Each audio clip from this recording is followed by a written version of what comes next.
So the acharyas put a question, what is the difference between Dhruva and Prahlad? Dhruva and Prahlad both had darshan of the Lord. They were both touched by the Lord's conch shell and by his hand and conch shell. And they both offered prayers and they both accepted kingdoms. But what's the difference between Dhruva and Prahlad? Well, Prahlad Maharaj is considered to be Shuddha Bhakta. There's devotion there. He only accepted the kingdom in order to preach Krishna consciousness and elevate the citizens spiritually. He had no attachment at all or desire to enjoy material opulence. But Dhruva Maharaj, he is listed to be a Sakama Bhakta. Because actually in his heart, he had some desire to enjoy the kingdom. Although he says that, oh my Lord Vishnu, now I see you.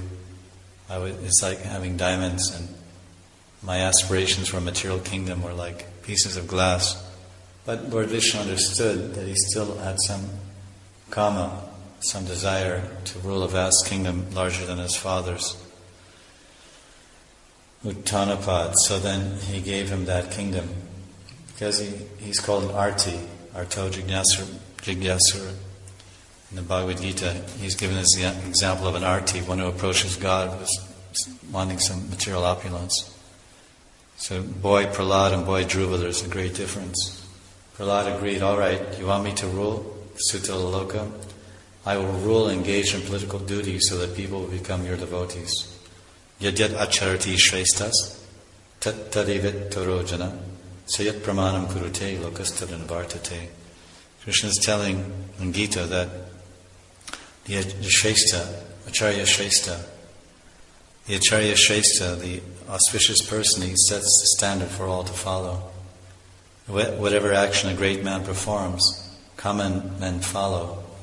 And whatever standards he sets by exemplary acts, all the world pursues.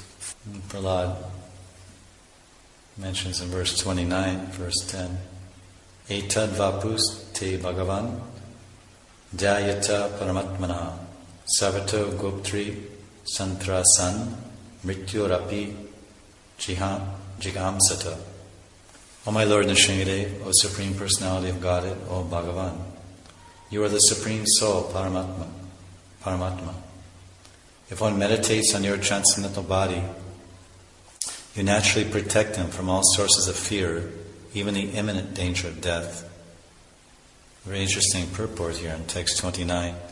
Prabhupada explains that the death of a devotee is in the hands of the Lord, because he is actually free from karma.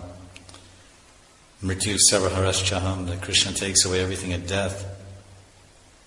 But the lifetime of a devotee can be extended by the mercy of God, who can nullify the results of one's karma. Brahma Samhita tells that bhakti bhajan destroys karma. Karmani nirdahati kintu chabhakti bhajan.